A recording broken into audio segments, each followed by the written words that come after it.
Welcome to the HR Empowerment Podcast, where we will uncover strategies and new insights from HR professionals who discuss up-to-date regulations, best practices, and the most pressing topics like diversity and equity, leadership, dealing with difficult situations, and much more that affect your bottom line and business. Thanks for joining us.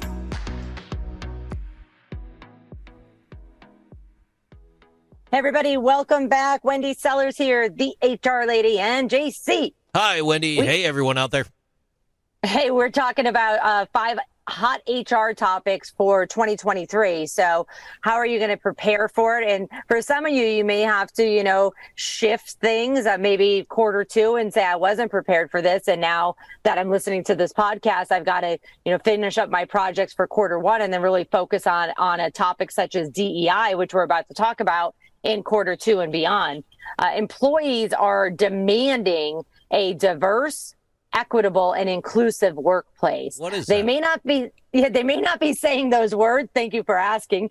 They may not be saying those words, but they may be saying things like, hey, why is it only white people that work here? Why is it mostly men only in management? Why aren't we hiring anybody who's in a wheelchair? Why aren't we hiring people that speak more than one language? So that is, diversity. It's things that are different. It could be even just skill sets in a non-traditional set. And then inclusive is, okay, we've hired all these people, but they're not at the table making decisions. We've hired them maybe for show or whatever it is, but why aren't we bringing all these people to the table to make decisions when we're changing products, changing services? And then the E, the equitable, that's a tough one. That may take you forever to achieve, and you may never actually achieve it. And so, diversity is when people, for lack of a better word, look different. And that's the best way I could really describe it in a quick summary. Inclusion is for those people that look or sound different, that they're invited to the table in the workforce and decision making. Well, equity is saying, okay, they're all treated the same. They all have the same opportunity for maybe educational increasement. And that starts way back in our community, and now it's being thrown on to businesses to achieve. So the many businesses, even my clients, are mainly focusing on diversity and inclusion and then dealing with equity later. And you know what? At least it's a start. I think about the unique framework that people bring to the workplace, Wendy. I think about those different perspectives, right? And when we think about growing stronger and that distinct framework, you as an employer have the opportunity to allow your employees to approach problems in unique and creative ways, providing unique and creative solutions. And the more diverse voices that you have within your organization, within your circles, the better your business outcomes are going to be at the end of the day. You can ensure that your employees are included and treated fairly. It's very simple. You could very simply ensure that they not only have a job, but they have the same opportunity to advance, contribute, and have the same influence across your organization, let it be locally or maybe even across the world, as all their other peers do, as all your other employees do. Look, during the pandemic, employee activism intensified.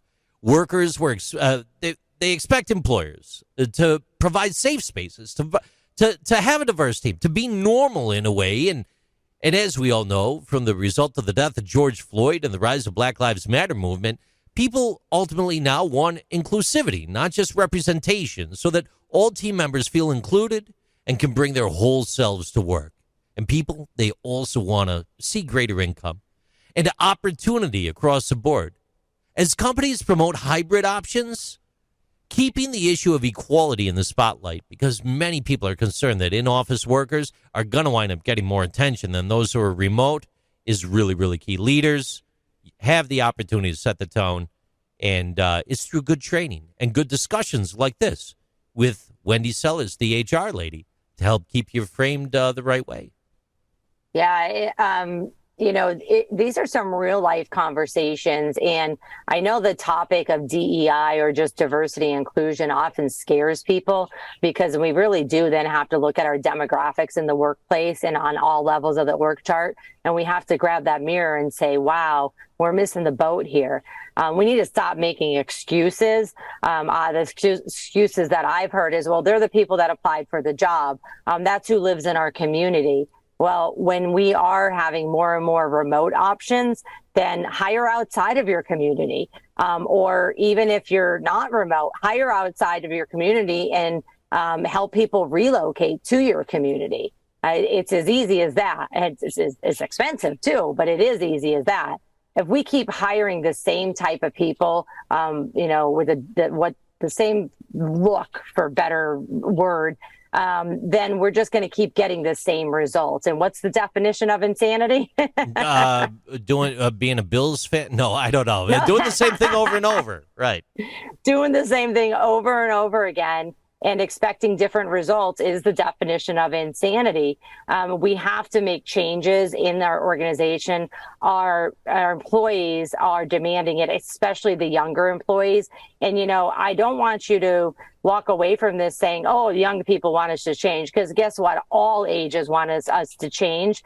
They're just the ones that are most vocal because they're saying, hey, baby boomers are almost gone. You need us. So if you don't do what we want you to do, we're not going to work for you. It's pretty much as simple as that.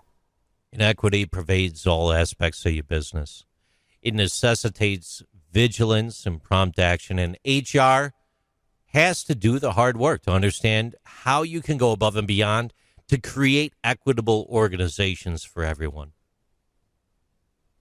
A quick tip that I want to, kind of give you guys before we go on to the next session is making sure that HR and recruiting has diversity in mind when you are recruiting. And maybe you don't select a candidate until you have already had diverse candidates apply. Just to sum this up, diversity, equity, and inclusion, incredibly important. It's on everybody's mind, and it should be on yours too for 2023. Thank you for joining the HR Empowerment Podcast, brought to you by Aurora Training Advantage. We hope you've gained new insight and strategies to navigate the HR profession. We look forward to you joining us again on the HR Empowerment Podcast.